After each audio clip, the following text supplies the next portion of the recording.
Good evening, all of you. Good evening, Good Urvashi. Good evening, Sinjini. Anmol, good evening. evening. Astha, good evening. Good evening, sir.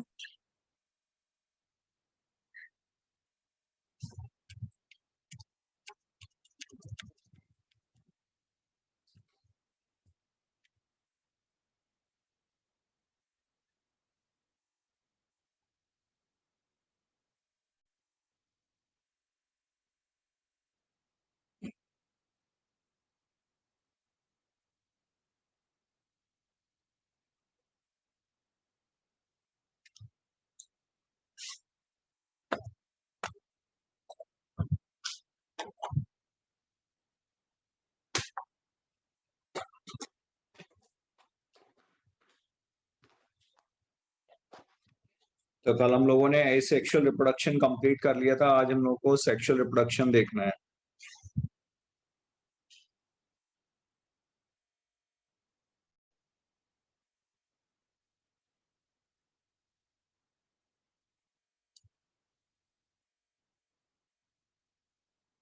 तो sexual reproduction involves formation of the male and female gametes. यहाँ पे gametes का formation जरूरी है, either by the same individual और by different individual of the opposite sex. तो जो hermaphrodite होते हैं, बाइसेक्सुअल एनिमल्स हैं, ऑर्गेनिज्म है, वहां पर एक ही इंडिविजुअल जो है वो मेल और फीमेल गैमेट्स बना सकता है। जैसे अर्थवॉर्म, हर्माफ्रोडाइट्स बोलते हैं उनको, या फिर मोनोइशियस बोलते हैं, या बाइसेक्सुअल भी बोलते हैं, या इसी के लिए एक टर्म और यूज किया जाता है, होमोथैलिक। इन सब का मीनिंग एक ही है, बट ये डिफरेंट ऑर्गेनिज्म के लिए यूज किया जाता है। जैसे होमोथैलिक है तो वो अर्थवर्म के लिए नहीं यूज किया जाएगा।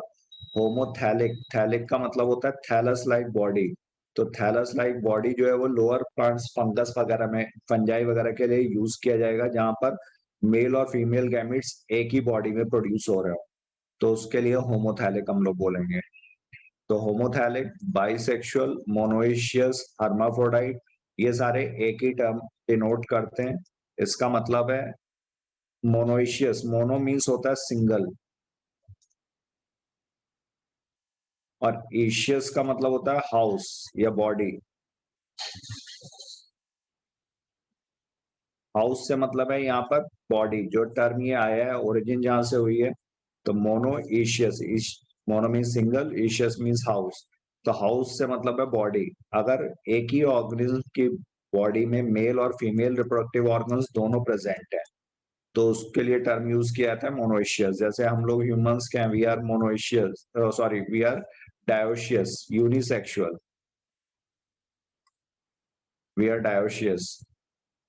मेल और फीमेल रिप्रोडक्टिव ऑर्गन्स जो है डिफरेंट बॉडीज में है, मेल और फीमेल्स डिफरेंट हैं, देख के ही हम लोग आइडेंटिफाई कर सकते हैं। तो इस तरह के ऑर्गन्स को डायोशियस या यूनिसेक्सुअल बोला जाता है। लेकिन कुछ ऑर्गन्स जहां पर मेल और फीमेल गैमेट्स एक ही में प्रोड्यूस हो रहे हो, एक ही बॉडी में प्रोड्यूस हो रहे हैं, या सेम इंडिविजुअल प्रोड्यूस कर रहा हो, तो वो सारे होंगे hermaphrodite, monoecious, bisexual, homothallic.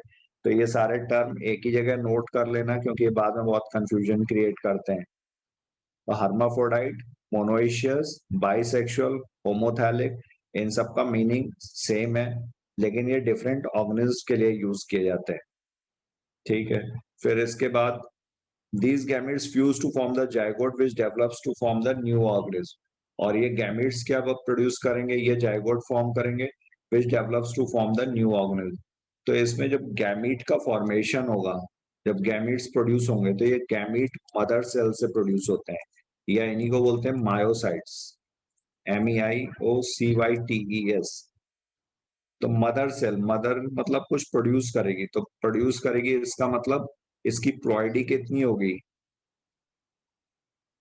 Gamete mother cell की प्लॉइडी कितनी होगी, what will be the ploidy of gamete mother cell.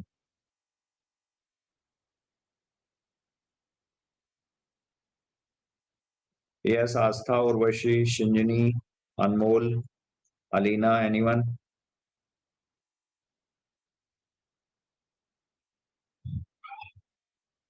Ploidy का मतलब क्या होता है, प्लॉइडी का टर्म मीनिंग क्लियर है, what is the meaning of ploidy.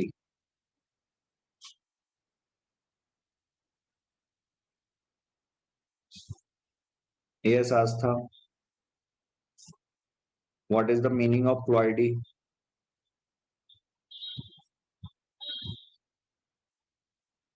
Anmol.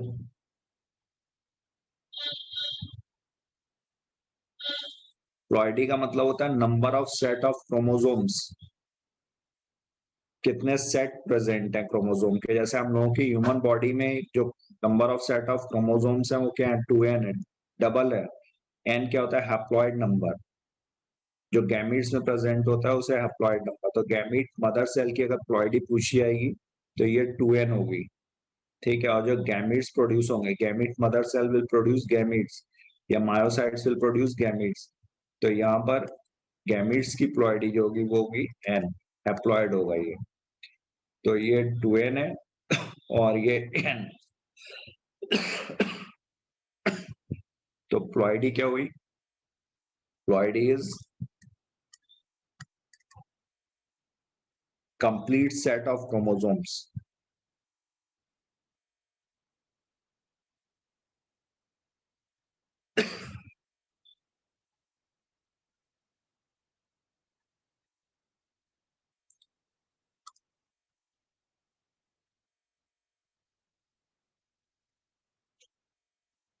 complete set of chromosomes in a cell।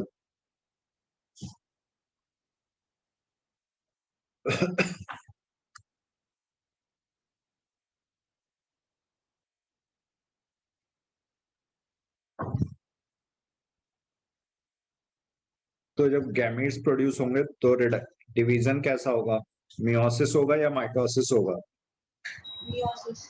Yes. तो जब गैमीट मदर सेल से गैमीट्स प्रोड्यूस हो रहे हैं तो यहाँ पर क्रोमोसोम नंबर हाफ हो गया है, तो यहाँ पर मियोसिस होगी। बट जब जायगोट बन जाएगा तो उसके बाद फिर, अभी हम लोग रिप्रोडक्शन वाले चैप्टर में पढ़ेंगे, जायगोट के बाद फिर क्लीवेज होता है। ये माइटोटिक डिवीजन की तरह ही है, बस कुछ डिफरेंसेस होते हैं, वो हम लोग अभी जब पढ़ेंगे सेक्सुअल रिप्रोडक्शन तब उसमें आएगा। तो जायगोट में क्लीवेज और इसके बाद जो सेल्स प्रोड्यूस होती हैं उनको बोलते हैं ब्लास्टोमियर्स।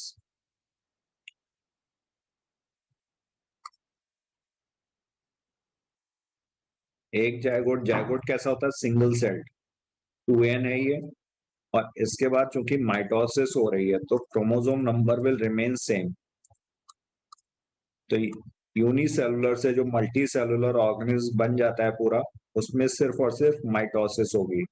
तो अगर पूछा जाए कि ए सेक्सुअल रिप्रोडक्शन में किस तरह का डिवीजन होता है, तो ए सेक्सुअल रिप्रोडक्शन में सिर्फ और सिर्फ माइटोसिस होगी, जबकि यहाँ पर सेक्सुअल रिप्रोडक्शन में मियोसिस, गैमीट फॉर्मेशन के वक्त मियोसिस, और जाइगोट जब बन जाएगा तो उसके बाद फिर माइटोटिक डिवीजन ही होंगे।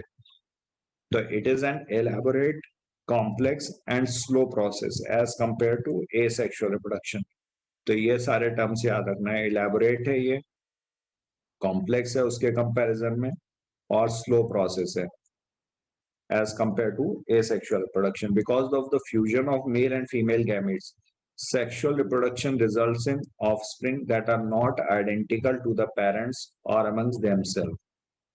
तो चूंकि यहाँ पर सेक्सुअल रिप्रोडक्शन इन्वॉल्व है, सेक्सुअल रिप्रोडक्शन में गैमेट का फॉर्मेशन होगा, क्रॉसिंग ओवर होगी, तो इसी वजह से यहाँ पर आइडेंटिकल नहीं होंगे, क्योंकि क्रॉसिंग ओवर में जेनेटिक मटेरियल का एक्सचेंज हो जाता है, तो इस वजह से वेरिएशंस प्रोड्यूस होंगे। So, a study of diverse organisms, plants, animals, or fungi show that though they differ so greatly in external morphology, internal structure and physiology, when it comes to sexual mode of reproduction, surprisingly, they share a similar pattern.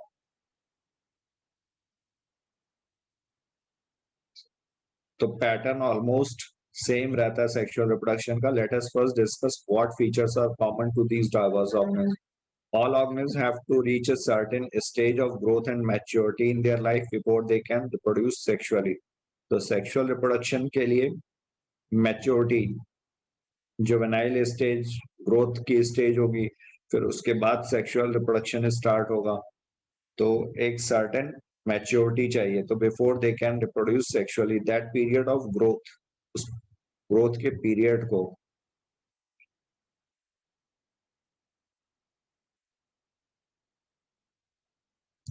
Is called the juvenile phase.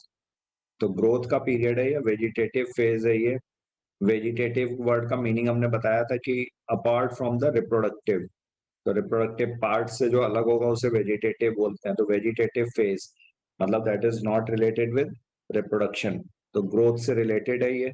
तो juvenile phase और या vegetative phase ये दोनों एक ही चीज है। This phase is of variable duration in different organism. ये ऑर्गेनिज्म टू ऑर्गेनिज्म वेरी करेगा, इसका ड्यूरेशन फिक्स नहीं होगा। द एंड ऑफ जुवेनाइल और vegetative phase which marks the beginning of the reproductive phase can be seen easily in higher plants when they come to flower. तो plants में reproduction कैसे होता है, रिप्रोडक्टिव ऑर्गन क्या है, फ्लावर है। तो जैसे ही ब्लूमिंग स्टार्ट होती है, फ्लावर्स का फॉर्मेशन शुरू होगा, तो we can say now that plant has attained the reproductive maturity. तो उससे पहले, फ्लावरिंग होने से पहले की जो भी स्टेज है उसे क्या बोलेंगे, उसे जुवेनाइल फेज बोलेंगे। और जो फ्लावरिंग का पीरियड है दैट इज रिप्रोडक्टिव फेज। तो कुछ में फ्लावरिंग जो होती है वो एक ही बार होती है लाइफ में, और मेजॉरिटी जो पेरेनियल प्लांट्स हैं वहां पर फ्लावरिंग जो होगी वो कई बार होगी। Observe a few trees in your area. Do they flower during the same month year after year? Why do you think the availability of fruits like mango, apple, jackfruit, etc. is seasonal? Are there some plants that flower throughout the year and some others that show seasonal flowering? तो ये true है। फिर इसके बाद plants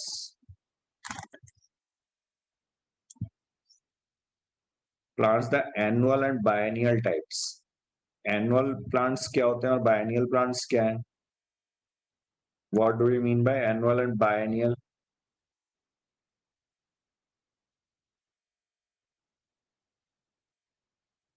Yes, annual और biennial क्या है? So, which flower or fruit in a particular time of the year? कह सकते हैं एनुअल का मतलब हुआ एक साल में जो अपना लाइफ स्पैन कंप्लीट कर ले इन ए ईयर। रिप्रोडक्टिव मैच्योरिटी भी अटेंड कर लेंगे, सीड का फॉर्मेशन भी हो जाएगा, और उसके Sir, a बाद plant which die in a 1 year. हाँ, जिनका लाइफ स्पैन पूरा एक साल में कंप्लीट हो जाए तो उनको बोला जाएगा एनुअल। जिनको 2 साल लगेंगे तो वो बायनियल, और इससे ज्यादा अगर लगेगा तो उसके लिए टर्म यूज किया जाता है पेरेनियल। Excuse me, sir. हाँ, Sir, please explain once again whatever you taught right now. Okay.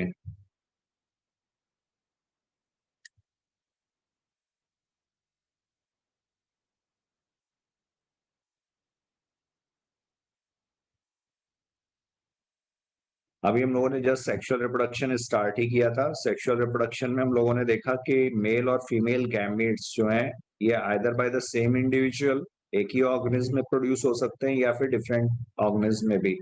Usually different organism में ही होंगे, हेट्रोसेक्सुअल होता है।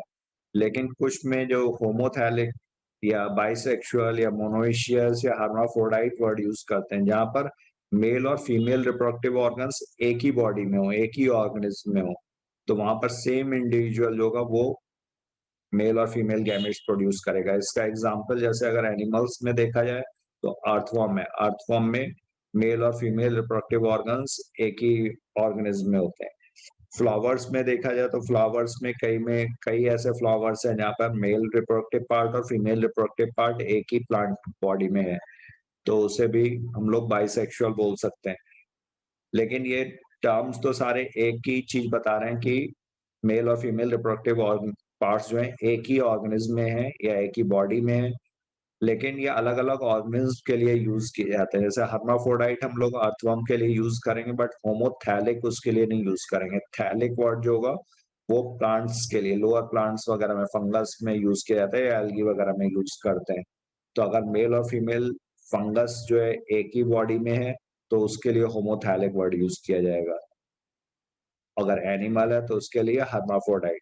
लेकिन मीनिंग सबका एक ही है कि एक एक मेल और फीमेल रिप्रोडक्टिव पार्ट्स जो है वो एक ही बॉडी में है। तो ये तो हो गया इन टर्म्स के बारे में, ये टर्म्स याद रखना। फिर इसके अपोजिट होता है डायोशियस या यूनिसेक्सुअल। मोनोइशियस का मतलब होता है, mono means single, Asia's means house. एक ही बॉडी है अगर मेल और फीमेल की तो उसे बोला जाएगा मोनोइशियस, ठीक है। और अगर अलग अलग है तो उसे डायोशियस। तो ये हो गया। इसके बाद फिर हम लोगों ने इसमें देखा कि जो सेक्सुअल रिप्रोडक्शन के बाद जब गैमीट्स का फॉर्मेशन होना होता है तो उस समय गैमीट मदर सेल या मायोसाइट्स बोलते हैं इनको, ये गैमीट्स प्रोड्यूस करती हैं। तो इसमें मियोसिस होगी, रिडक्शन डिवीजन होगा गैमीट मदर सेल की। प्लॉइडी, प्लॉइडी का मतलब होता है complete set of chromosomes in a cell. एक सेल में जितने भी सेट हैं क्रोमोसोम्स के तो उसको बोलते हैं हम लोग प्लॉइडी। तो यहाँ पर प्लॉइडी होती है हमारी 2n गैमीट मदर सेल की। मदर है मतलब वो कुछ प्रोड्यूस करेगी, तो 2n है। और गैमीट्स कितने होंगे, ये n होगा, इसकी प्लॉइडी हाफ होगी, हैप्लॉइड होंगे ये। फिर जाइगोट जब बन जाएगा तो उसमें फिर माइटोसिस होती है, क्लीवेज बोलते हैं उसको, अर्ली माइटोटिक डिविजन्स।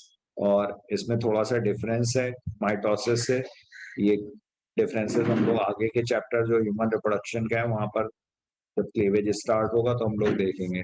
अभी के लिए बस इतना याद रखो कि जाइगोट का जब फॉर्मेशन हो जाता है यूनिसेलुलर होता है, इसमें माइटोटिक डिविजन्स होंगे जिसकी वजह से मल्टी सेलुलर ऑर्गेनिज्म का फॉर्मेशन हो जाएगा, यूनिसेलुलर से मल्टी सेलुलर।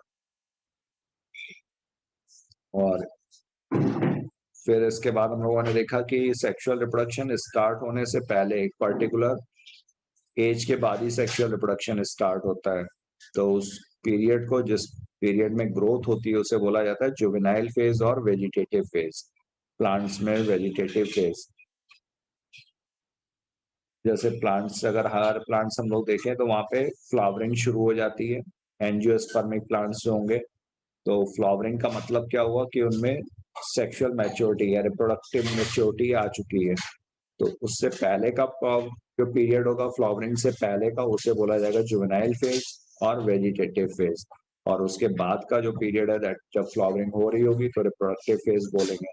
तो पेरेनियल प्लांट्स जो होते हैं वो बहुवर्षीय, जिनको अपना लाइफ स्पेन कई सालों में कंप्लीट करते हैं, जिनकी लाइफ कई सालों की होती है, उनको बोलते हैं पेरेनियल। एनुअल का मतलब होता है एक साल, बायनियल का मतलब होता है 2 साल। तो 2 साल में जो अपनी लाइफ स्पैन कंप्लीट कर ले, रिप्रोडक्टिव मैच्योरिटी अटेन कर ले, फ्लावरिंग हो जाए, सीड का फॉर्मेशन हो गया, नई जनरेशन की तैयारी हो गई, तो उसे उसे बोला जाएगा बायनियल, 2 साल में जो। और 1 साल में ही अगर हो रहा है तो उसे एनुअल। तो कई प्लांट्स ऐसे होते हैं जो 1 साल में विंटर्स में लगाए जाते हैं और उसके बाद गर्मी आते आते तक का फ्लावरिंग, सीड फॉर्मेशन सब हो चुका होता है, तो वो सारे एनुअल हुए। या गर्मियों में लगाते हैं, सर्दी आते आते तक उनका पूरा लाइफ स्पैन कंप्लीट हो जाता है, तो ये सारे एनुअल्स हुए। फिर but in perennial species it is very difficult to clearly define these phases. A few plants exhibit unusual flowering phenomena. कुछ फ्लावरिंग प्लांट्स जो होते हैं उनमें अनयूजुअल फिनोमेना भी देखने को मिलता है। अनयूजुअल फिनोमेना का मतलब हुआ कि वो है तो पेरेनियल, कई सालों के तक रहेंगे, लेकिन उसमें फ्लावरिंग जो होती है सिर्फ एक ही बार होती है। तो जो इस तरह के प्लांट्स होते हैं जिनमें फ्लावरिंग सिर्फ एक बार होती है पूरी लाइफ में, तो उसे बोलते हैं मोनोकार्पिक। और जिनमें कई बार फ्लावरिंग होती है उसे बोलते हैं पॉलीकार्पिक। तो ये दोनों टर्म्स याद रखना, मोनोकार्पिक और polycarpic. Flowering only once in life span, flower only once, जिसमें सिर्फ एक बार फ्लावरिंग हो, only once in life time. और अगर लाइफ स्पैन में कई बार होगी तो पॉली का मतलब क्या होता है, मेनी, ठीक है। यहाँ पे मोनो का मतलब सिंगल, तो सिर्फ एक बार अगर फ्लावरिंग होगी तो मोनोकार्पिक, और कई बार होगी तो पॉलीकार्पिक। तो कुछ पेरेनियल प्लांट्स ऐसे होते हैं जिसमें सिर्फ एक ही बार फ्लावरिंग होती है लाइफ स्पैन में, और कई ऐसे जिसमें कई बार। तो some of them such as monocarpic के तुम लोगों को एग्जांपल्स याद रखने, ये इंपॉर्टेंट है, ये पूछा भी गया नीट में। तो ये बैम्बू स्पीसीज का एग्जाम्पल है यहाँ पर। ये फ्लावर करता है सिर्फ एक बार लाइफ में, और इसमें जो फ्लावरिंग होगी ये 50 to 100 ईयर्स में। इसका टाइम भी याद रखना है तुम लोगों को, कितने टाइम में होती है, 50 to 100 years. produce large number of fruits and they die. Another plant is Strobilanthes kuntiana, नीला कुरंजी जिसको बोलते हैं, कॉमन नेम है इसका. तो ये साइंटिफिक नेम भी याद रखना है और इसका कॉमन नेम भी याद रखना है. Flower only once in 12 years, ये सिर्फ 12 साल में एक बार फ्लावर करता है. और ये भी कैसा है, मोनोकार्पिक. दोनों के लिए याद रखना, they both are monocarpic.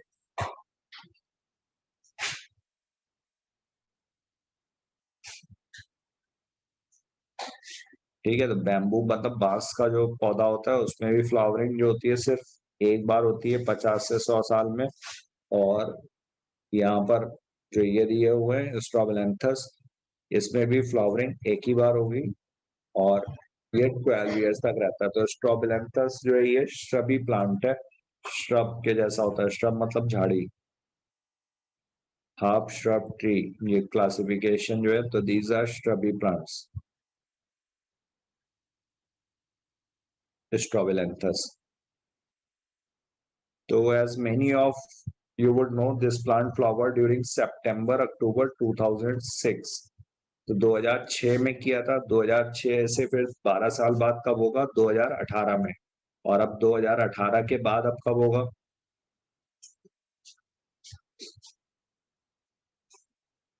Yes next flowering अब इसमें कब होगी, 2013. यस 2030. तो अब ये 2030 में फिर से ये फ्लावरिंग करेगा. ठीक है. तो पूछा जा सकता है कि नेक्स्ट फ्लावरिंग स्ट्रोबिलैंथस कुंटियाना में कब एक्सपेक्टेड है. तो दिस इज एक्सपेक्टेड इन 2030. और ये इतनी ज्यादा फ्लावरिंग होती है कि केरला, कर्नाटका, तमिलनाडु ये पूरी ब्लू स्ट्रेचेस हो जाते हैं and attracted a large number of tourist. तो मास फ्लावरिंग होगी, transform lost tracks of hilly areas. और ये कहाँ कहाँ पर है, केरला, कर्नाटका, तमिलनाडु. तो ये स्टेट्स भी पूछे जाते हैं, तो कटक याद रखना. केरला, तमिलनाडु, कर्नाटका जो साउथ के स्टेट्स हैं उन सब में है ये, केरला, तमिलनाडु, और कर्नाटका. तो ये 12 ईयर्स में होती है फ्लावरिंग.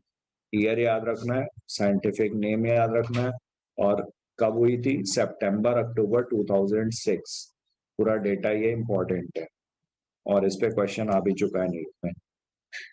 तो बैम्बू स्पीसीज हो गया. तो बैम्बू और स्ट्रोबिलैंथस कुंटियाना के लिए अगर मैं कहूँ कि these are monocarpic and annual plants, तो ये स्टेटमेंट सही है या गलत है,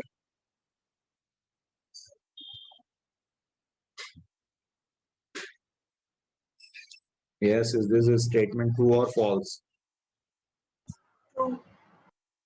तो ये फॉल्स हुआ. मोनोकार्पिक और एनुअल नहीं है, दीज आर ये मोनोकार्पिक हैं बट पेरेनियल है. These are monocarpic perennial plants, ये याद रखना. मोनोकार्पिक पेरेनियल, क्योंकि एक साल से ज्यादा लग रहा है ना, इसको 12 साल लग रहे हैं फ्लावरिंग होने में, उसके बाद फिर इसकी डेथ हो जाएगी प्लांट की.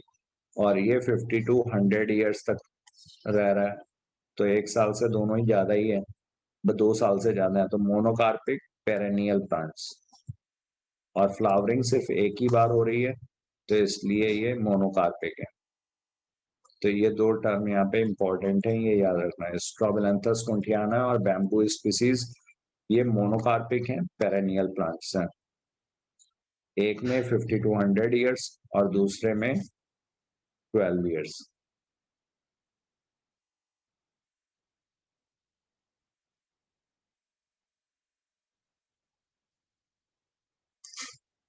फिर इसके बाद in animals the juvenile phase is followed by morphological and physiological changes prior to active reproductive behavior. The reproductive phase is also a variable duration in different animals. Among animals, for example, birds, do they lay eggs all through the year or is it a seasonal phenomena?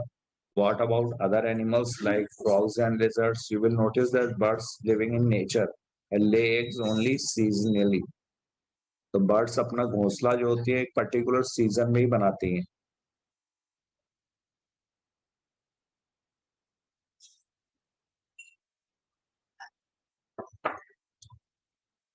तो ये seasonally, natural जो होगी वो seasonally, और जो poultry वगैरह में रखी जाती हैं वो इंड्यूस की जाती है उसमें ovulation.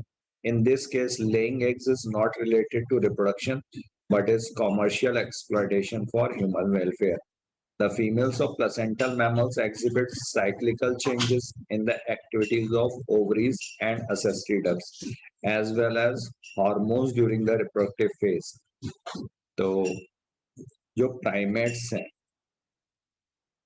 प्राइमेट्स में कौन कौन से एनिमल्स आते हैं? प्राइमेट्स क्या, these are order Primata. Class Mammalia में जो ऑर्डर प्राइमेटा है,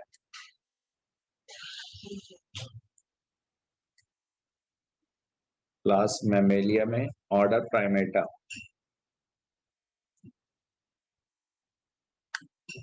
उसके जो मेंबर्स होते हैं उनको प्राइमेट्स बोलते हैं. तो प्राइमेट्स में आते हैं मंकीज, एप्स एंड ह्यूमंस. इन सब में जो पर्टिकुलर रिप्रोडक्टिव साइकिल है उसे मेंस्ट्रुअल साइकिल बोलते हैं. और भी मैमल्स हैं, क्लास मैमेलिया में ऑर्डर्स हैं, एनिमल किंगडम में हम लोगों ने देखे थे.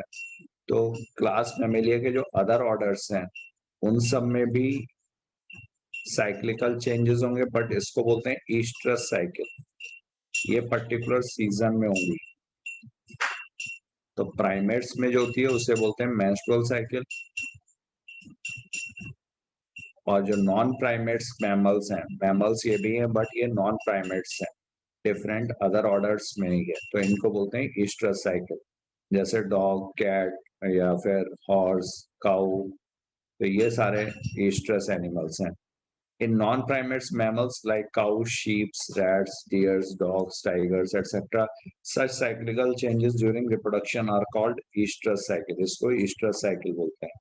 Whereas in primates, monkeys, apes and humans, तो ये आप लोगों को याद रखने हैं examples. Primates में कौन कौन से आते हैं? monkeys, apes और humans. It is called menstrual cycle. तो मेंस्ट्रुअल साइकिल डिटेल में तो हम लोग ह्यूमन रिप्रोडक्शन जब होगा तब पढ़ेंगे. अभी यहाँ के लिए हम लोगों को सिर्फ इतना याद रखना है कि इसमें साइक्लिकल चेंजेस होते हैं. साइक्लिकल चेंजेस क्यों बोलते हैं? क्योंकि एक पर्टिकुलर पीरियड तक ही चलेगा, फिर उसके बाद साइकिल के पहिए की तरह फिर से वही इवेंट्स जो होंगे दोबारा फिर रिपीट होंगे साइक्लिकल मैनर में, और ये चलते रहेंगे, ठीक है, जब तक कि मेनोपॉज नहीं हो जाता है.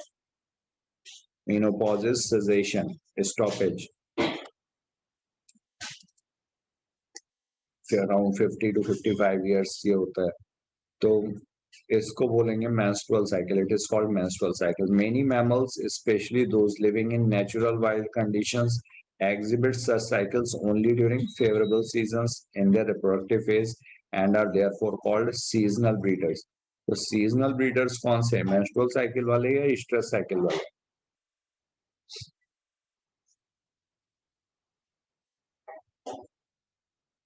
Yes, menstrual cycle या estrous cycle? Estrous cycle. Yes, these are meant for estrous cycle. ये estrous cycle के लिए लिखा हुआ है. ये seasonal breeders हैं, लेकिन जो natural habitat में रह रहे हैं, जो जंगल वगैरह में रहते हैं, जो natural habitat में, जो शहरों में जानवर हैं उनकी बात नहीं हो रही है, उनमें हो सकता है थोड़ा वेरिएशन देखने को मिले, बट जो नेचुरल हैबिटेट में है वहां पर जब फेवरेबल कंडीशंस होंगी तभी उनमें मेटिंग होगी, तो उसको सीजनल ब्रीडर्स बोलेंगे. पर्टिकुलर सीजन में मेटिंग होगी. Many other mammals are reproductively active throughout their reproductive phase and hence are called continuous breeders. तो humans they are continuous breeders. ये इनका मेटिंग पर्टिकुलर सीजन पे डिपेंड नहीं होगी. तो प्राइमेट्स जिनमें मेंस्ट्रुअल साइकिल है ये यूजुअली कॉन्टिन्यूअस ब्रीडर्स हैं. That we all grow old is something that we recognize. But what is meant by growing old? तो जब रिप्रोडक्टिव फेज ओवर हो जाएगा उसके बाद फिर एजिंग तो खैर थ्रू आउट लाइफ स्पैन ही चलती रहती है. Phase can be considered as one of the parameters of senescence और ओल्ड एज. तो इसी को बोलते हैं senescence. There are concomitant changes in the body like slowing of metabolism during this last phase of lifespan. Old age ultimately leads to death. In both plants and animals, hormones are responsible for the transitions between the three phases. तो 3 phases कौन सी हुई? पहला हो गया juvenile phase, second is reproductive phase, third is senescence,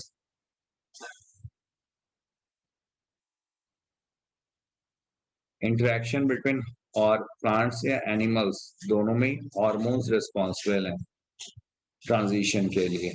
ऐसे जब reproductively active होगा तो कुछ डिफरेंट हार्मोन्स एक्टिव होंगे, ठीक है, और जब सेनेसेंस हो रही होगी तो डिफरेंट हार्मोन्स, कुछ हार्मोन्स की एक्टिविटी कम हो चुकी होगी।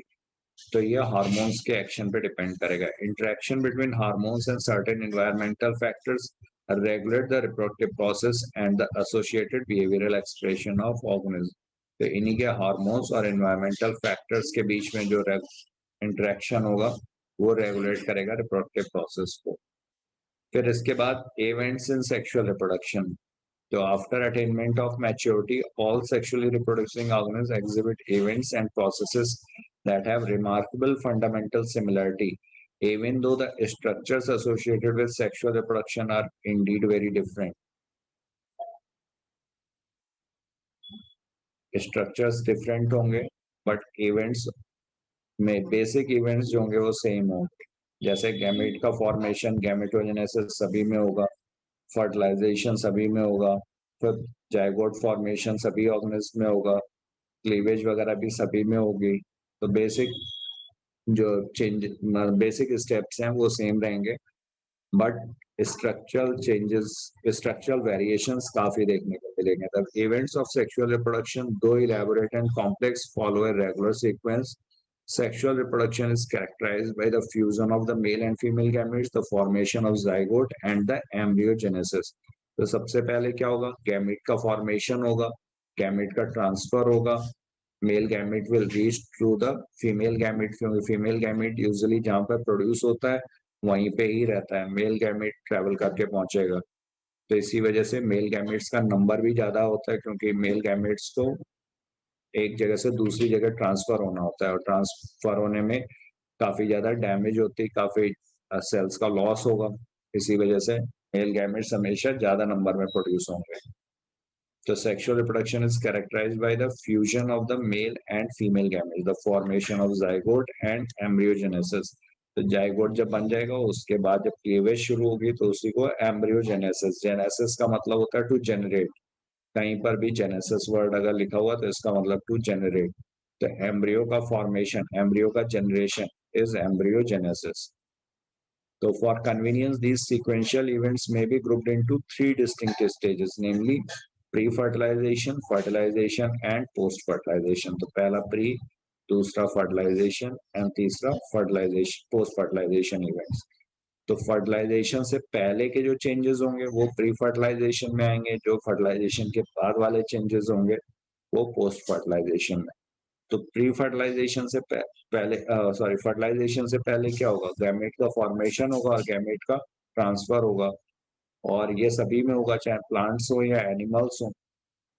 अगर प्लांट्स की बात की जाएगी तो वहां पर पॉलन पॉलन फॉर्मेशन होता है, फीमेल गैमेट का फॉर्मेशन होता है एम्ब्रियो से। अगर एंजियोस्पर्मिक प्लांट्स की बात करोगे तो वहां पे एम्ब्रियो सैक होता है। अभी हम लोग sexual reproduction in flowering plants जब पढ़ेंगे तो उसमें एम्ब्रियो सैक में ये एग सेल और ये सिनर्जिड्स, इस पूरे को मिला करके बोलते हैं एग अपरेटस। ये बीच वाला एग सेल है और ये साइड में दोनों जो है ये सिनर्जिड्स हैं। इसके अलावा यहाँ पर इस वाले एंड पे ये एंटीपोडल्स होते हैं, ये 3 सेल, और बीच में ये बाई न्यूक्लिएटेड ये सेंट्रल सेल होती है। इस तरह से सेंट्रल सेल। तो ये 7 सेल 8 न्यूक्लिएटेड स्ट्रक्चर होता है, और इस पूरे स्ट्रक्चर को बोलते हैं एम्ब्रियो सैक, क्योंकि इसमें एम्ब्रियो का फॉर्मेशन होगा, एम्ब्रियो सैक। और ये वाला जो एग है या फीमेल गैमेट जिसको बोलेंगे, तो जब मेल गैमेट आएगा पॉलन ट्यूब से तो वो यहाँ पर सिनर्जिड्स को डिस्ट्रॉय करता है, और 2 मेल गैमेट्स यहाँ पर होते हैं जो रिलीज हो जाएंगे अंदर, और एक वाला जो होगा इससे फ्यूज हो जाता है और एक इससे। वो अभी हम लोग सेक्सुअल रिप्रोडक्शन पढ़ेंगे उसमें देखेंगे। तो ये तो हो गया गैमेट का फॉर्मेशन और गैमेट का ट्रांसफर। तो ये तुम्हारा आएगा प्री फर्टिलाइजेशन में, अगर प्लांट्स की बात की है। इसी तरह से मेल्स में अगर होगा तो टेस्टिस होगी जहां पर मेल गैमेट का प्रोडक्शन होगा, ओवरी होगी जहां पर फीमेल गैमेट का प्रोडक्शन होगा, ओवा का। फिर male gametes will be transferred into the vagina, that is known as insemination. ठीक है, तो इंसेमाइनेशन और गैमेटोजेनेसिस ये तुम्हारा प्री फर्टिलाइजेशन इवेंट हो गया। फर्टिलाइजेशन में जाइगोट फॉर्मेशन होगा। तो ये दोनों ही सारी चीजें प्री फर्टिलाइजेशन, फर्टिलाइजेशन और पोस्ट फर्टिलाइजेशन इवेंट्स ये सारे कॉमन है मेन मेल और सारे मेन प्लांट और या फिर ह्यूमंस या किसी और एनिमल में देखा जाए। So these include all the events of sexual reproduction prior to the fusion of gametes. तो pre means पहले, तो prior to the fusion of gametes. The two main pre-fertilization events are, तो इसमें दो main है gametogenesis and gamete transfer. तो पहले gamete का production होगा, फिर after that gamete का transfer होगा।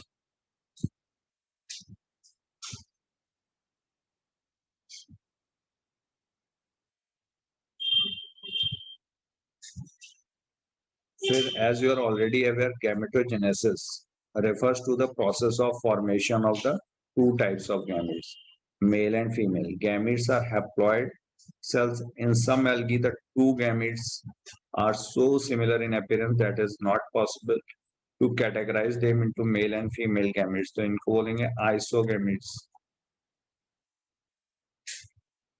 आइसोगैमेट्स जो होंगे ये मॉर्फोलॉजिकली सिमिलर होते हैं लेकिन फंक्शनली डिफरेंट होंगे, क्योंकि एक जो होगा वो मेल की तरह बिहेव कर रहा होगा और एक फीमेल की तरह। तो आइसोगैमेट्स क्वेश्चन पूछा जाता है कि whether they are functionally similar और सिर्फ मॉर्फोलॉजिकली सिमिलर। तो अपीयरेंस वाइज सिर्फ सेम होंगे लेकिन फंक्शनली डिफरेंट होंगे। जैसे ये आइसोगैमेट्स ऑफ क्लैडोफोरा। क्लैडोफोरा क्या होता है? Green algae.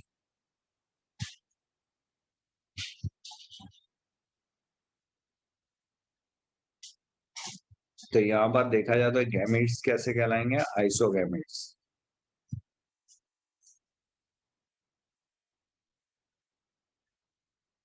दोनों का ही शेप और साइज सेम है।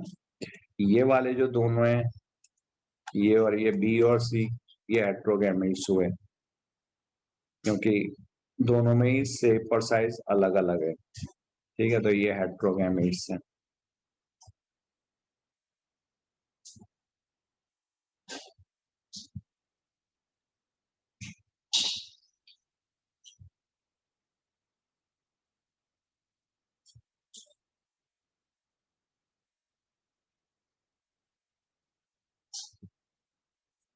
तो यहाँ पर तुम लोगों को इसके डायग्राम में नाम भी याद रखने हैं। एल्गी कौन सा है? ये क्लैडोफोरा है। और दूसरा क्या है? हेट्रोगैमेट्स ऑफ फ्यूकस। फ्यूकस में जो लाइफ साइकिल होती है वो कौन सी होती है? प्लांट वाले चैप्टर में हम लोगों ने पढ़ा था, यहाँ पे पीछे लाइफ साइकिल्स दी हुई है।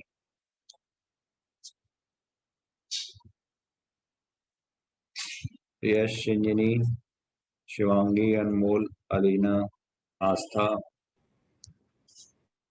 पीछे का रिवाइज करते रहो एक एक चैप्टर को पकड़ के।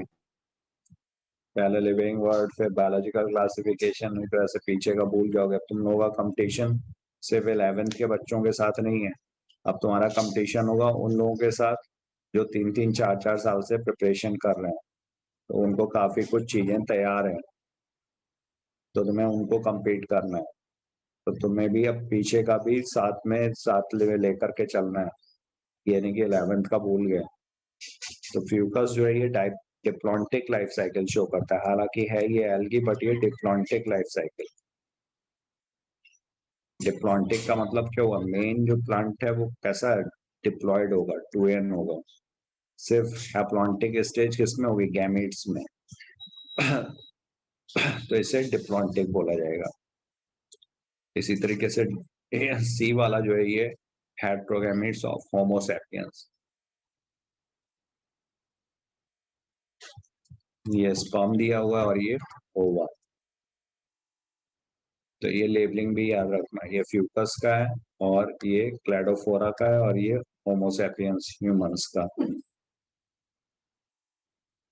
तो जहां पर शेप एंड साइज डिफरेंट है वो हेट्रोगैमिट्स, और होमोगैमिट्स या आइसोगैमिट्स जहां पर सिमिलर है।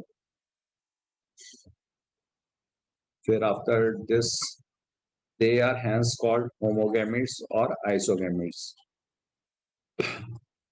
ये term याद रखना। However, in a majority of sexually reproducing organisms, the gametes produced are of two morphologically distinct types. दो तरीके के appearance wise होते हैं, तो इनको heterogametes बोला जाएगा। In such organisms, the male gamete is called the anthrozoid or sperm, and the female gamete is called the egg or ovum. तो एंथ्रोजाइड और स्पर्म एक ही चीज है। मेल गैमेट के लिए यूज किया जाता है और फीमेल गैमेट के लिए एग और ओवम यूज किया जाता है। फिर sexuality in organism, sexual reproduction in organism generally involves the fusion of gametes from two different individuals, but this is not always true. From your recollection of examples studied in class 11, you can identify cases where self-fertilization is observed. Of course, citing plants may have both male and female reproductive structures in the same plant, that is bisexual, or on different plants, unisexual. तो अगर एक ही plant पे तो bisexual use किया जाएगा, एक ही organism में mail और फीमेल रिप्रोडक्टिव पार्ट्स, तो दिस इज बाइसेक्सुअल। और अगर अलग अलग है डिफरेंट ऑर्गेनिज्म में तो वो unisexual. In several fungi and plants terms such as homothallic, तो हमने बताया था कि ये होमोथैलिक वर्ड, इसका मीनिंग हालांकि हर्माफ्रोडाइट, बाइसेक्सुअल, मोनोइशियस के साथ ही यूज होगा, बट ये थैलिक वर्ड जो है ये प्लांट्स के लिए यूज किया जाता है। तो fungus and plants and monoecious भी इनको बोल सकते हैं, are used to denote the bisexual condition. And heterothalic and dioecious are the terms used to describe unisexual. तो heterothalic, dioecious, unisexual ये तीनों एक ही चीजें रिप्रेजेंट कर रहे हैं, सेम। और होमोथैलिक, मोनोइशियस, बाइसेक्सुअल, हर्माफ्रोडाइट, ये चारों चीजें, चारों वर्ड्स जो है एक ही चीज रिप्रेजेंट करते हैं, मेल और female reproductive parts in a single body. तो ये टर्म के हिसाब से बहुत ही इंपॉर्टेंट है, इसको याद रखना। इसमें मैचिंग वगैरह टाइप के क्वेश्चंस बनते हैं। तो homothallic, monoecious, bisexual.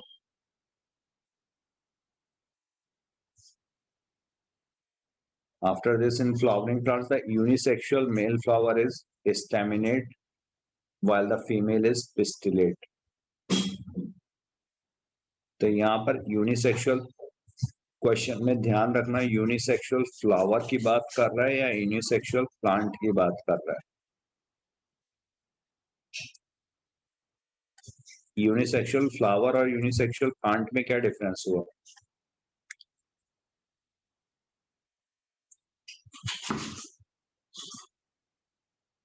What is the difference between unisexual flower and unisexual plant?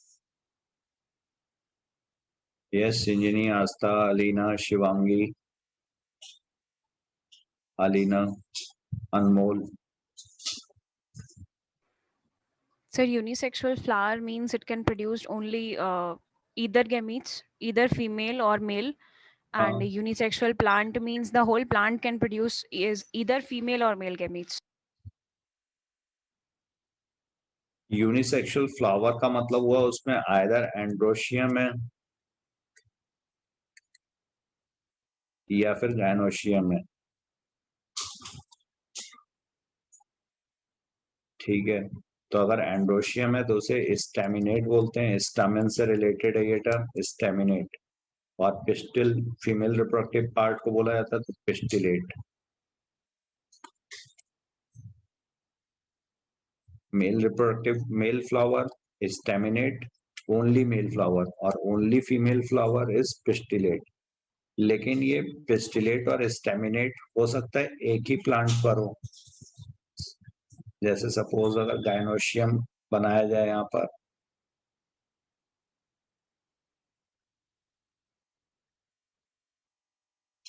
इस तरह से गायनोशियम हो गया और ये स्टमेंस है, अगर तो इस प्लांट को क्या बोलोगे, यूनिसेक्सुअल बोला जाएगा या बाइसेक्सुअल? Bisexual.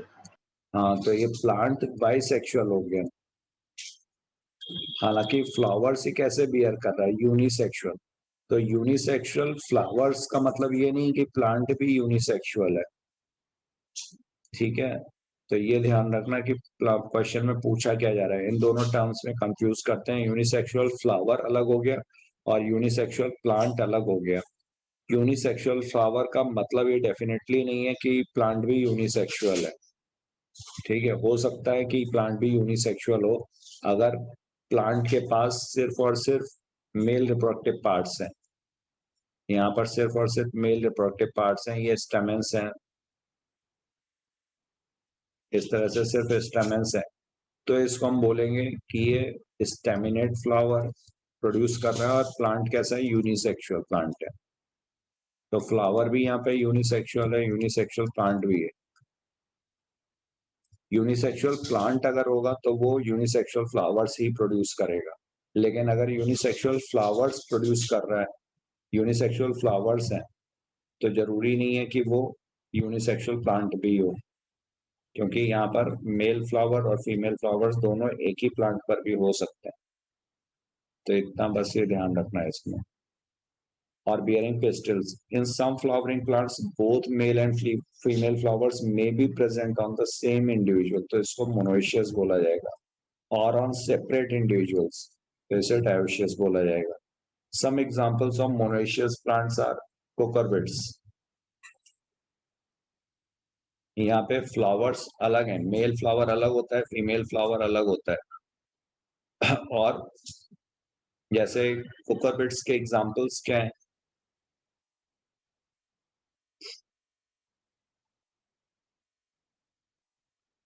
यस, कुकरबिट्स का एग्जांपल क्या है,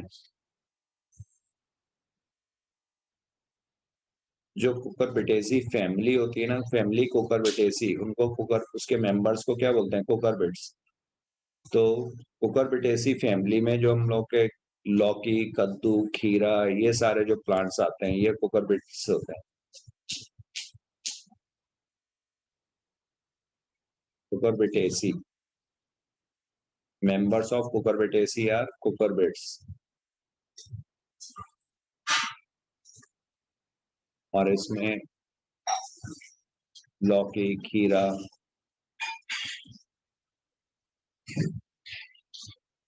तो अगर लौकी वगैरह की बेल देखी हो तुमने, क्रीपर होती है ये, तो इसमें जिसमें लौकी लगती है, यहाँ पर ये इस तरह से थोड़ा सा फ्लावर का पार्ट रह जाता है, ये फ्रूट ओवरी जो भी फ्रूट में चेंज हो जाती है। और कुछ फ्लावर्स जो होते हैं सिर्फ ऐसे फ्लावर जैसे ही रह जाते हैं। तो ये जो फीमेल फ्लावर्स होंगे वो फ्रूट में चेंज होंगे, जो मेल फ्लावर्स होंगे वो बाद में फिर फॉल ऑफ हो जाएंगे। तो यहाँ पर प्लांट कैसा हुआ, प्लांट मोनोइशियस हुआ, बाइसेक्सुअल हुआ, बाइसेक्सुअल। लेकिन ये फ्लावर्स कैसे बियर कर रहा है, यूनिसेक्सुअल, ठीक है। तो ये स्टेमिनेट और पिस्टिलेट फ्लावर्स, तो मोनोइशियस प्लांट और ऑन सेपरेट इंडिविजुअल डायोशियस।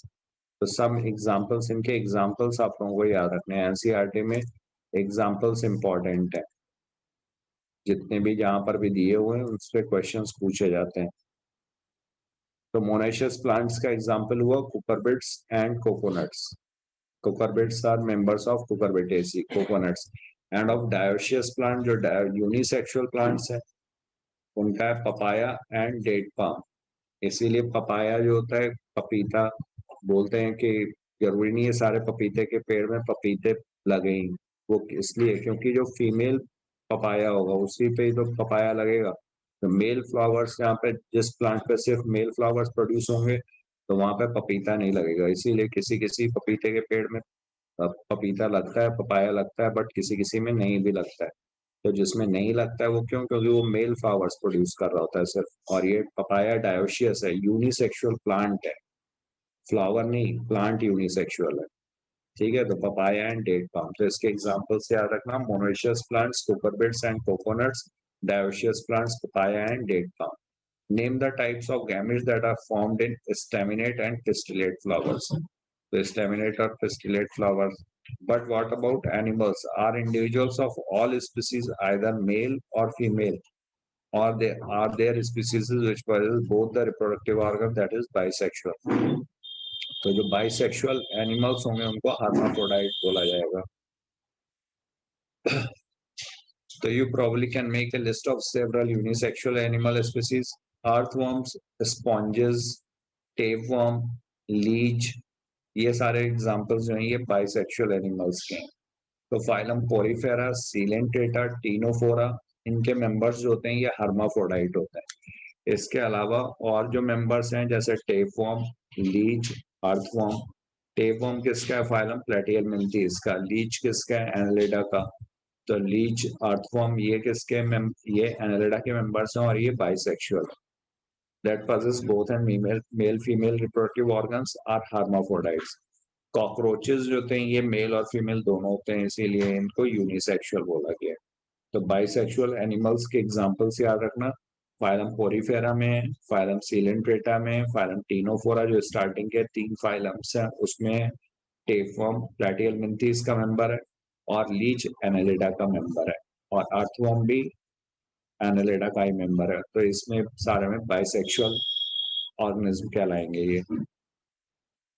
फिर cell divisions during gamete formation, ये हम लोग ऑलरेडी देख चुके हैं. Gametes in all heterogametic species are of 2 types, namely male and female. Gametes are haploid, though the parent plant body from which they arise may be either haploid or diploid.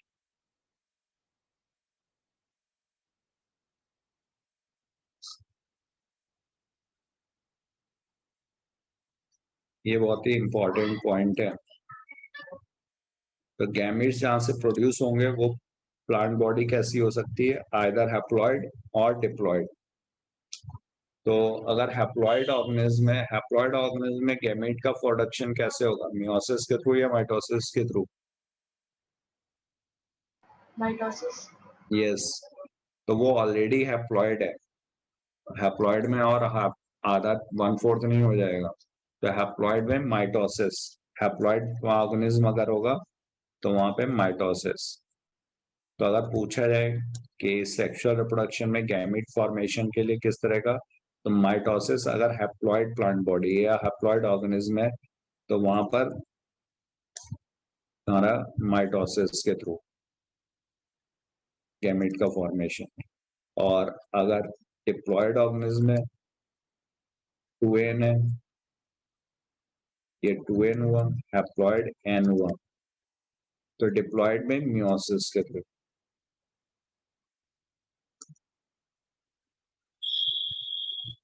A haploid parent produces gametes by mitotic division. Does this mean that meiosis never occurs in organisms that are haploid? Is this statement true or false? Meiosis never occurs in organisms that are haploid.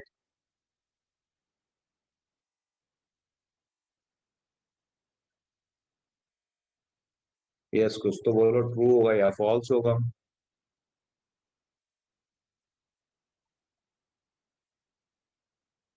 Yes, Alina, आस्था, शिंजनी, अनमोल. क्या होगा?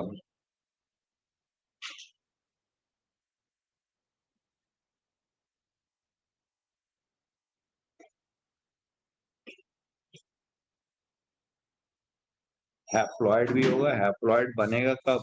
Gametes produce हो रहे हैं, gametes mail और female gametes हैं, haploid है, मतलब वो फ्यूज करेंगे तो क्या हो जाएगा? डिप्लॉइड कंडीशन हो जाएगी ना.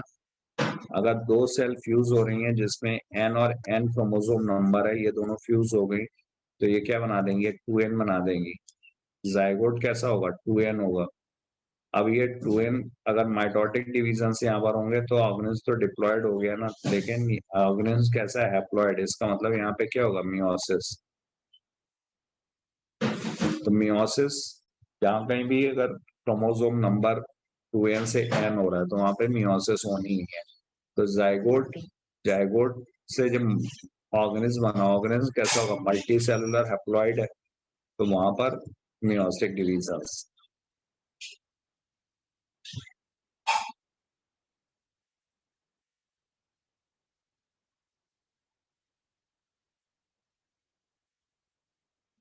फिर several organisms belonging to Monera, fungi, algae, and bryophytes have haploid plant body. But as organisms belonging to pteridophytes, gymnosperms, angiosperms, and most of the animals, including human beings, the parent body is diploid. तो Monera में, fungi में, algae में and bryophytes में ये haploid plant body होती है. जैसे bryophyta है, ब्रायोफाइटा में मेन प्लांट बॉडी जो होती है वो कैसी होती है, हैप्लॉइड. ब्रायोफाइट्स वैसे कैसे, हैप्लोडिप्लॉन्टिक लाइफ साइकिल शो करते हैं, हैप्लोडिप्लॉन्टिक. और टेरिडोफाइट्स भी हैप्लोडिप्लॉन्टिक होते हैं. मतलब हैप्लॉइड भी मल्टी सेलुलर स्टेज है और डिप्लॉइड भी मल्टी सेलुलर स्टेज है. लेकिन इन दोनों में डिफरेंस क्या है? अगर ब्रायोफाइटा की बात की जाए और टेरिडोफाइटा के हैप्लोडिप्लॉन्टिक स्टेज की बात की जाए तो दोनों में डिफरेंस क्या होगा?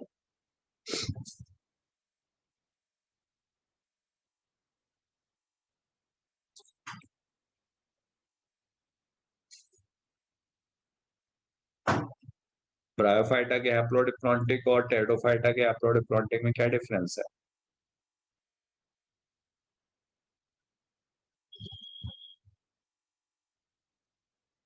तुम लोग 11th का याद करो, नहीं तो सब पीछे का भूल जाओगे. ब्रायोफाइटा में जो हैप्लोडिप्लॉन्टिक स्टेज होती है उसमें हैप्लॉइड स्टेज मेन होती है. डोमिनेंट स्टेज कौन सी है? हैप्लॉइड. जो डिप्लॉइड स्टेज होती भी है वो भी किस पे डिपेंडेंट होती है? हैप्लॉइड स्टेज पे.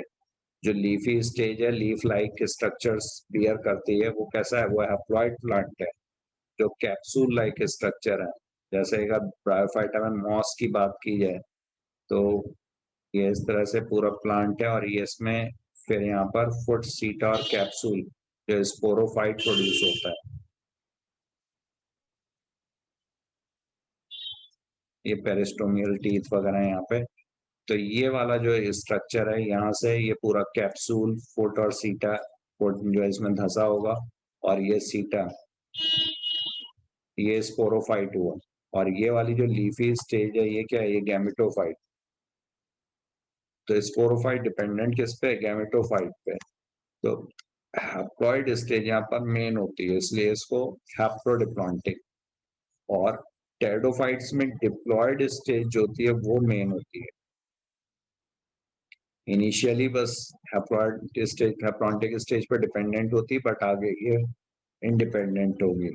जबकि यहाँ पर ये थ्रू आउट इट्स स्पैन ये इस पे डिपेंडेंट होगी, गैमेटोफिटिक पे. तो ये दोनों में डिफरेंस है हैप्लोडिप्लॉन्टिक ब्रायोफाइटा का और हैप्लोडिप्लॉन्टिक टेरिडोफाइटा का.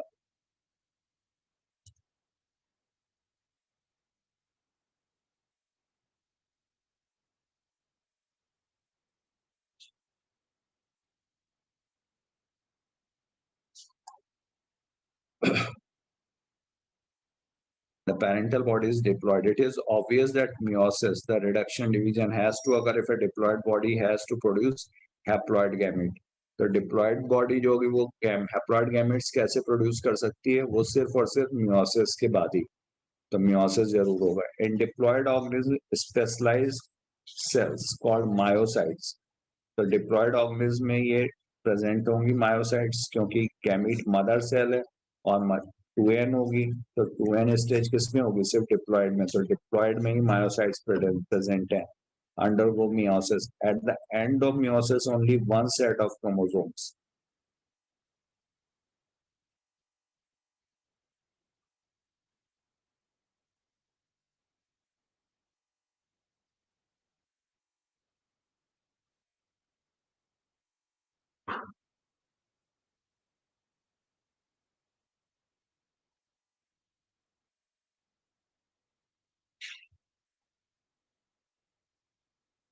Gets incorporated into each gamete. तो जो 2n नंबर होता है, दो सेट होते हैं. एक आधा सेट जो होगा फादर से आएगा, आधा सेट मदर से आएगा. तो जैसे हम लोगों में 23 पेयर्स हैं, तो इसमें 23 पेयर्स में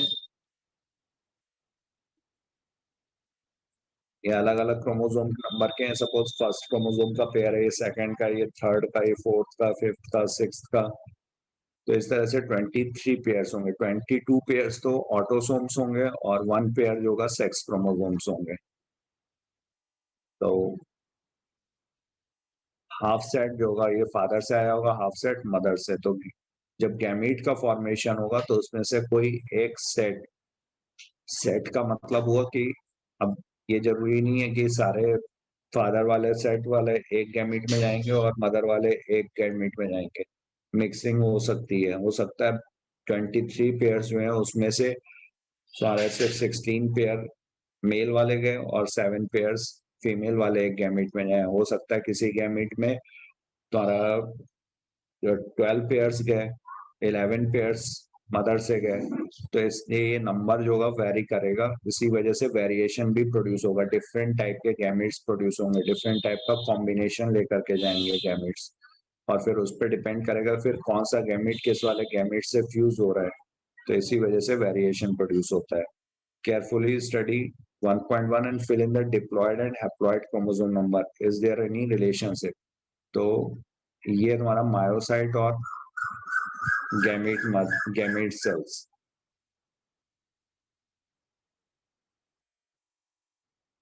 to A number, haploid number. ये लिस्ट कल कंप्लीट कर लेना और मैं सबसे पूछूंगा इंडिविजुअली, तो सबके पास ये पूरा कंप्लीट होना चाहिए चार्ट। क्रोमोसोम नंबर कितने हैं? अगर डिप्लॉयड है तो ये मायोसाइट होगा, 2n है, meiocytes are also known as gamete mother cells, और हैप्लॉइड नंबर जो होगा ये तुम्हारा गैमेट्स में होगा। तो यहाँ पर ऑफियोग्लासम इसमें सबसे ज्यादा होते हैं, 1260, मायोसाइट में 1260।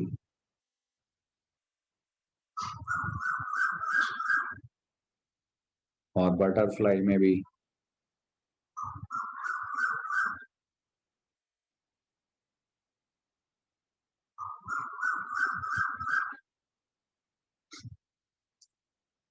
तो एक तो ये मायोसाइट वाला काफी इंपॉर्टेंट है, और दूसरा ये figure 1.6, this is also very important. तो इसको हम लोग और देखते हैं।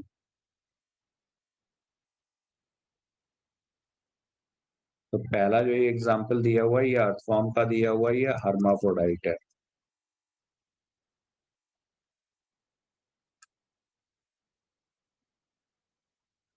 हर्माफ्रोडाइट क्यों है? क्योंकि इसमें ये स्पर्मेथिकी है, यहाँ पर स्पर्म्स स्टोर होते हैं। ये टेस्टिस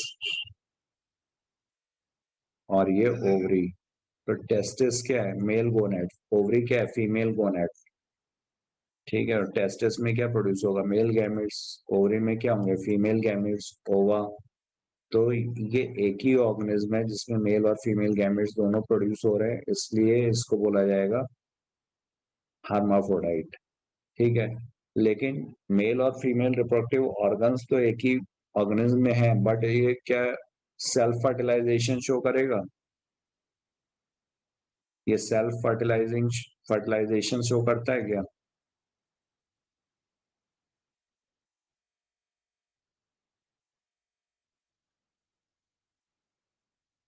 यस, शिंजनी, आस्था, अलीना, अनमोल, ये सेल्फ फर्टिलाइजेशन शो करेगा। उर्वशी,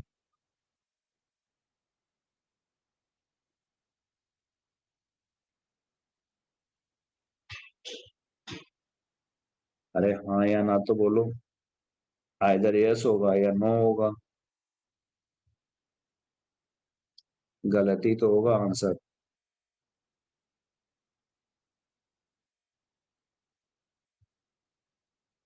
क्या लग रहा है? मेल और फीमेल रिप्रोडक्टिव ऑर्गन्स एक ही ऑर्गेनिज्म में है, सेल्फ फर्टिलाइजेशन होगा या नहीं होगा?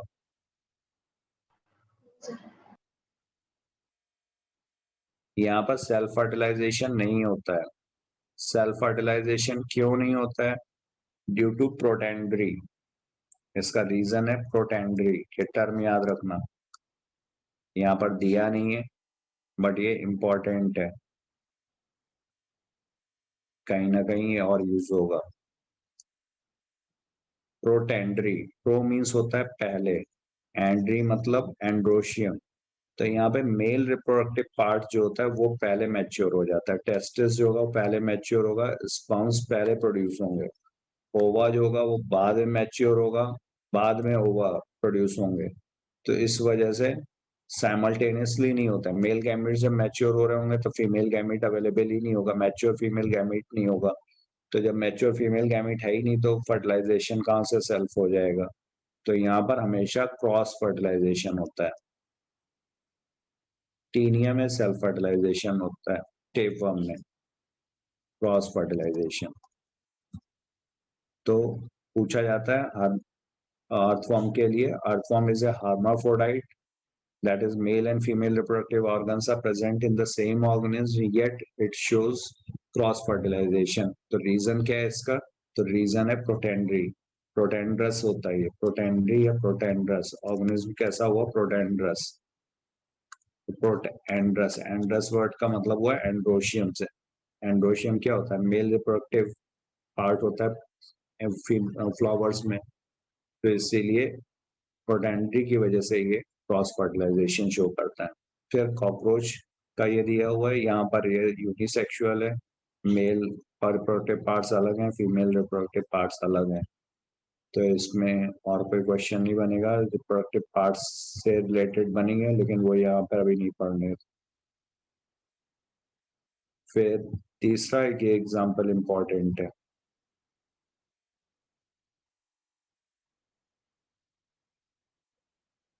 ये कौन सा एल्गी है?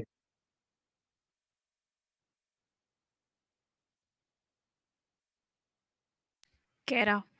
यस, तो ये ग्रीन एल्गी है, कारा। और इसमें कुछ एक्सेप्शंस होते हैं एल्गी से, है ये एल्गी बट कुछ एक्सेप्शन शो करता है। इसमें जैकेटेड सेक्स ऑर्गन है, only algae which is having jacketed sex organ. तो ये ब्रायोफाइटा का फीचर होता है, ब्रायोफाइटा में जैकेट्स प्रेजेंट होते हैं। एंथ्रीडियम वगैरह अगर हम लोग देखेंगे तो वहां पर एंथ्रीडिया इस तरह से होगा, आर्किगोनिया एंथ्रीडिया। यहाँ पर ये जैकेटेड सेल्स, स्ट्राइल सेल्स होती हैं जो इसको कवर किए रहती हैं। तो जैकेटेड सेक्स ऑर्गन ये ब्रायोफाइटा का फीचर है, ठीक है। तो ये एल्गी होते हुए भी ये जैकेटेड सेक्स ऑर्गन कैरी करता है। तो पहला तो ये इसका इम्पोर्टेंट फीचर हो गया कारा का। दूसरा इसका इम्पोर्टेंट फीचर ये कि यूजुअली फीमेल सेक्स ऑर्गन नीचे होता है, मेल सेक्स ऑर्गन ऊपर होता है।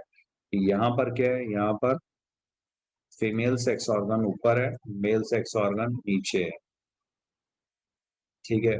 और फीमेल सेक्स ऑर्गन को बोलते हैं oogoनियम, ओवा से oogoनियम, और antheridium, antheridium is male sex organ. और इसके लिए एक टर्म और होता है ग्लोब्यूल और न्यूक्यूल। तो oogoनियम को न्यूक्यूल बोलते हैं और इसको ग्लोब्यूल।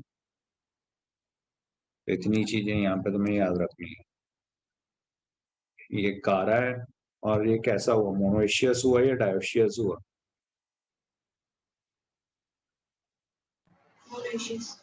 हाँ, ये मोनोइशियस है।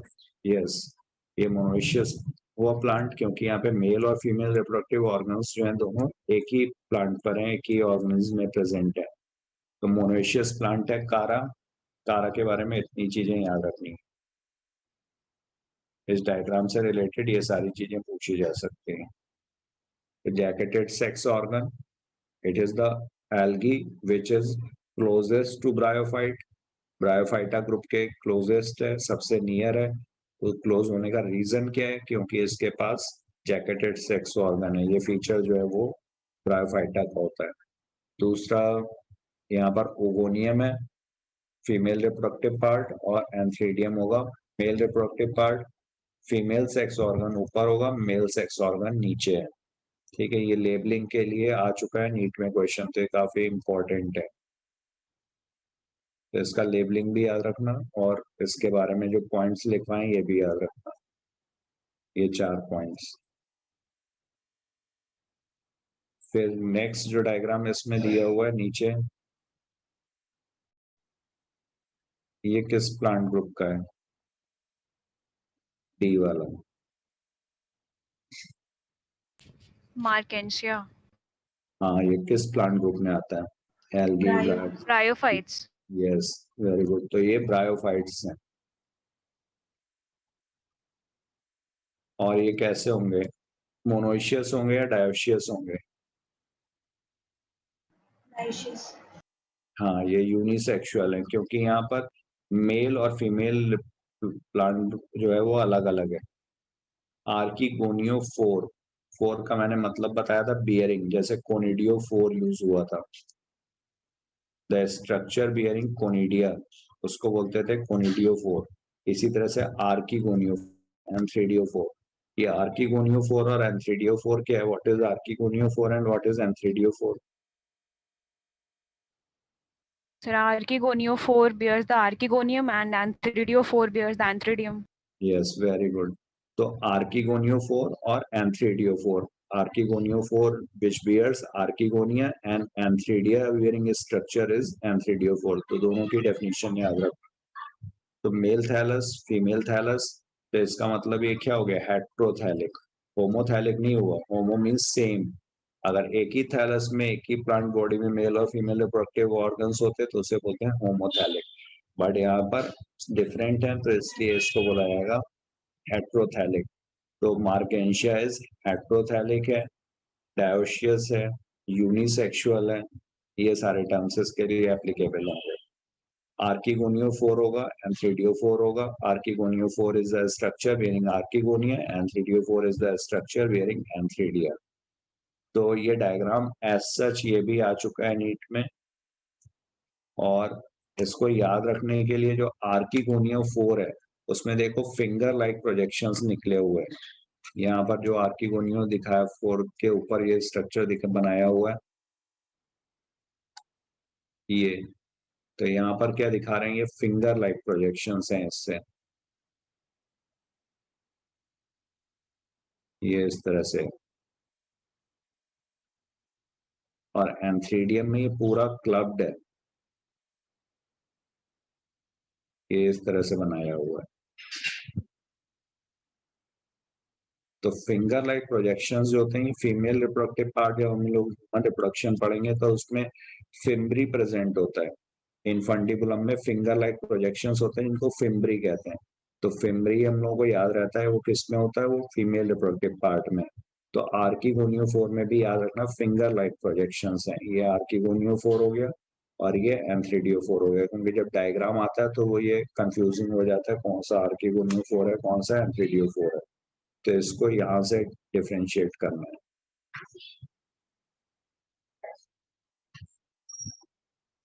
ये इंपॉर्टेंट है। अच्छा, मार्केंशिया में हम लोगों ने जेम्मा या gemmae cups, gemmae cups, gemma gemmae इस तरह का कुछ पढ़ा था, जेम्मा कप्स।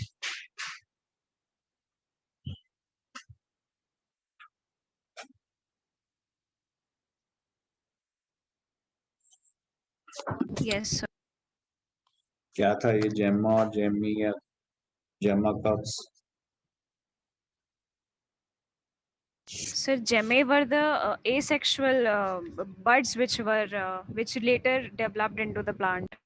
तो जेमी क्या थी? जेमी जो है जेम्मा, ये जेमी प्लूरल है और जेम्मा जो है इसका सिंगुलर। तो ये भी जो रिलेटेड हैं ये भी किससे? यहीं पर होते हैं ये जेमा कप्स। इस तरह के कप लाइक स्ट्रक्चर्स होंगे। तो जेमी क्या है? These are asexual birds, asexual multicellular green birds.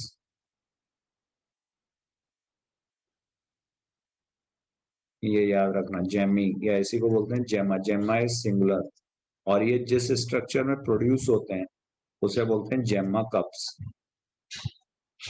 जेमा cups are receptacle in which these structures are produced। तो इतना और इसके बारे में याद रखना। फिर इसके बाद दिया हुआ डायोशियस प्लांट मार्केंशिया और ये बाइसेक्सुअल फ्लावर स्वीट पोटैटो। इसका एग्जांपल याद रखना, ये स्वीट पोटैटो। स्वीट पोटैटो मतलब शकरकंद।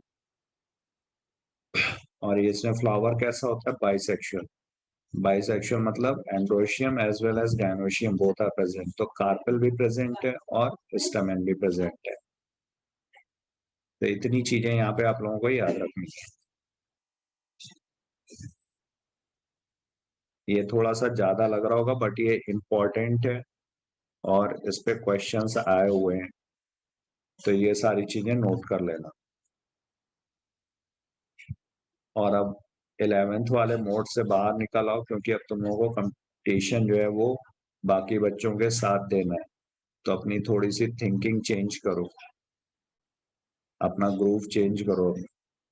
तुम सभी इंटेलिजेंट बच्चे हो, सेलेक्ट हो सकते हो फर्स्ट अटेम्प्ट में ही, तो फालतू में एक साल अपना और वेस्ट मत करो। 12th के साथ ही सेलेक्ट हो जाओ, बेस्ट टाइम रहता है वो। लाइफ में चीजें कब अचीव कर पाए वो ज्यादा इम्पोर्टेंट रहता है। कभी भी कोई चीज मिले तो उसका इम्पोर्टेंस फिर उतना ज्यादा नहीं रह जाता है। ठीक है, तो ये याद करके आना है आप लोगों को, मायोसाइट्स और इनके जो गैमेट मदर सेल्स के क्रोमोसोम नंबर्स हैं वो, और जितने पॉइंट्स मैंने नोट कराए हैं ये सारे इंपॉर्टेंट पॉइंट्स हैं, इसको हम लोग कल देखेंगे।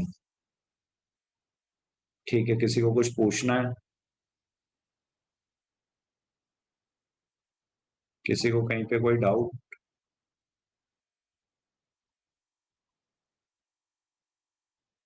शिंजनी, आस्था, अलीना, उर्वशी, समझ No, में आ sir, no गया? doubt. Yes, sir, understood. Okay, thank you all of you. कल याद करके आइएगा।